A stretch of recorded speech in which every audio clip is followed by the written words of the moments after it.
Hola, José, soy Juan. Hay una frase que se recuerda muchísimo de Einstein. Y él decía que Dios no juega a los dados. ¿Qué quiso decir con eso? Gracias, Juan, por la pregunta. Es una pregunta muy rica. No sé cuántas horas tenemos para responderla. La mecánica cuántica de la que hablé antes. ¿Qué es la teoría que? Se fue descubriendo que el mundo microscópico, los átomos, las moléculas pequeñas y todo lo más pequeño. Porque hay partículas más pequeñas que el átomo, sigue las leyes de la mecánica cuántica. Eso es algo que empezó a quedar muy claro muy rápido porque se pudieron hacer un montón de predicciones. Que, sobre todo, tienen que ver con el tipo de luz que emite una sustancia con lujo de detalles. Que se pudo constatar en el laboratorio muy rápidamente. Nadie tenía muchas dudas de que la mecánica cuántica era correcta. Incluyendo a Einstein, que obviamente era una persona que era terco, por supuesto, pero no tanto como para no darse cuenta. De lo que era evidente, y es que la mecánica cuántica estaba bien. O parecía estar bastante bien. Sin embargo, la única forma de interpretar algunas cosas que se observaban en la mecánica cuántica era algo que le chocaba profundamente. Porque Einstein era una persona al final muy conservadora en algunos aspectos y con una formación filosófica relativamente importante. Para un físico que, normalmente, no tiene por qué tenerla. Él era un gran lector de un físico filósofo, Ernst Mach. ¿Y qué pasaba? La mecánica cuántica empezó a ir en la dirección de sostener que el mundo microscópico, la realidad a la escala microscópica, no tiene existencia propia si uno no la observa. Voy a explicar un poquito de esto. No quiere decir que no exista. Un átomo, aunque yo no lo observe, no es que no exista. Existe, pero el estado en el que está el átomo. Que de alguna manera es lo que es su existencia, cómo está ese átomo, qué es lo que le está pasando. Si yo no lo observo, no tiene ningún sentido. No solo no tiene sentido preguntarse por cuál es el estado del átomo si no lo observo, sino que, estrictamente, el átomo no está en ningún estado concreto. Mejor dicho, puede estar en un estado que sea superposición de muchos estados. Está el famoso ejemplo del gato de Schrödinger. El gato vivo o gato muerto. Imaginemos ese ejemplo, que es un ejemplo muy gráfico. Yo puedo tener un sistema que puede estar en dos estados. En el mundo clásico, o el gato está vivo o el gato está muerto. O el sistema está en un estado A o está en el estado B. En el mundo cuántico, puede tener una probabilidad del 25% de estar en el estado A, el 75% de estar en el estado B. Y esa probabilidad ir cambiando con el tiempo, pero nunca está ni en A ni en B, a menos que yo lo observe. Y cuando lo observo voy a observar A o B y entonces diré, he observado A. El sistema estaba en el estado A. No. Aunque parezca increíble, no. Y Einstein decía, esto no puede ser. Obviamente, tiene que estar mal. ¿Cómo puede depender el estado de un electrón de que yo lo observe? El electrón ya sabrá en qué estado está. Y es mi ignorancia. El que no sabe en qué estado está el electrón. Soy yo, pero no el electrón. Él sabe en qué estado está. Bueno, el hecho de que la mecánica cuántica fuera una teoría intrínsecamente probabilística es el punto importante y de ahí viene lo de Dios no juega a los dados. La probabilidad, normalmente, cuando uno tira un dado, uno dice que la probabilidad de que salga el 4 es un sexto. Porque el dado tiene 6 caras y, cuando yo tiro el dado, no puedo controlar bien. Nadie tiene suficiente habilidad en las manos para tirar un dado y hacer que caiga en el 4. Pero, si yo pudiera, minuciosamente, medir las condiciones en las cuales lo tiré. Y ver el roce con el aire y cómo rodó, cómo se dio vueltas en el aire, podría calcular en qué número va a caer. Lo que pasa es que en la práctica es prácticamente imposible. Por lo tanto, se puede usar un dado para jugar y es relativamente aleatorio. Pero lo es porque yo ignoro los detalles de cómo lo tiré. Normalmente, la probabilidad está asociada a una ignorancia. Yo tiro la moneda para ver si Argentina o Francia chuta los penales primero. Y lo que salga no lo puedo controlar, pero porque no tengo la suficiente capacidad para controlarlo. No porque a priori no lo pueda controlar. En cambio, la mecánica cuántica es intrínsecamente probabilística. Es decir, un electrón puede estar en dos estados, puede estar en el estado A o en el estado B. No porque yo lo ignore, sino porque el electrón ignora también en qué estado está. Einstein se burlaba de esto y tenía una opinión muy fuerte contra esto. Él decía irónicamente, prefiero pensar que la luna está ahí, aunque yo no la observe.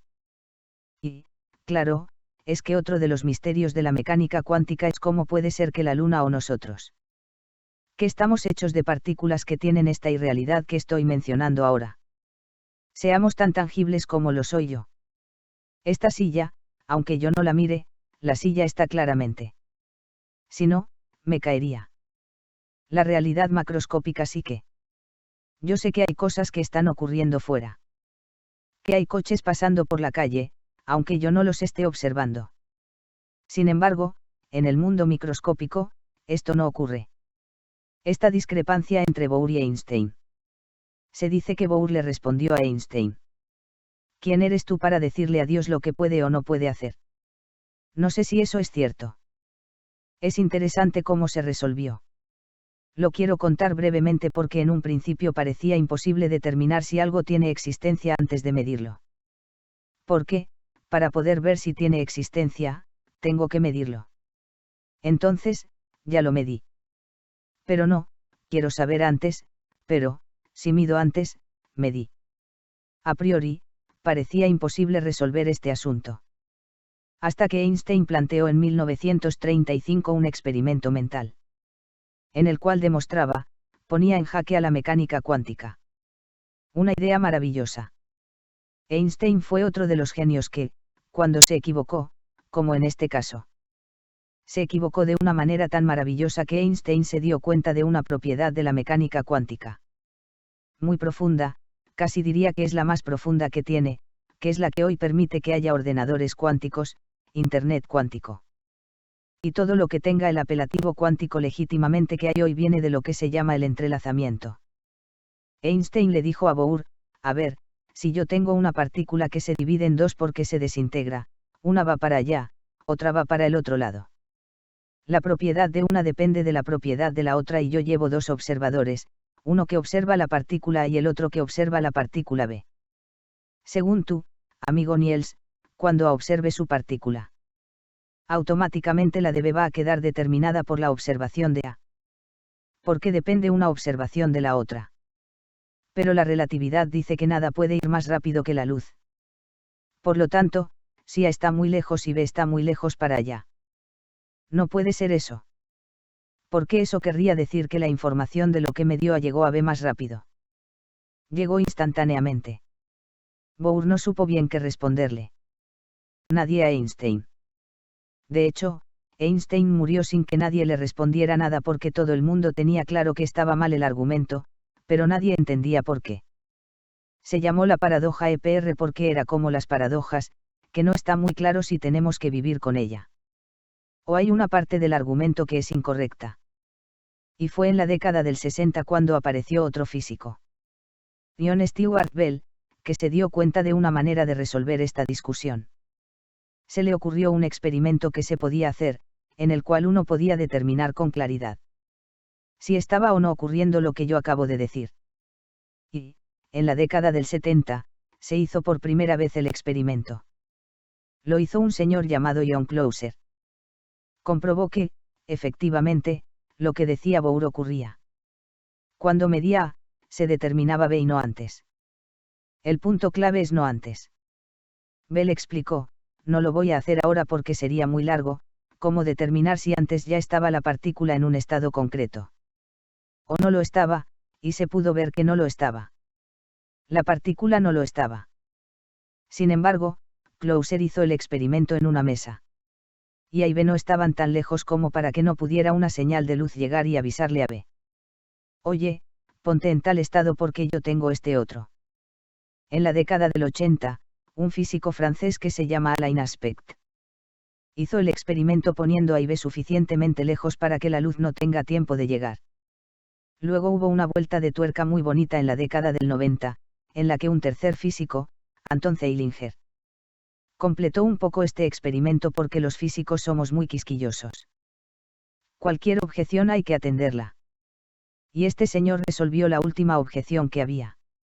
Y, hace un par de años, los tres hicieron un viajecito juntos a la ciudad de Estocolmo.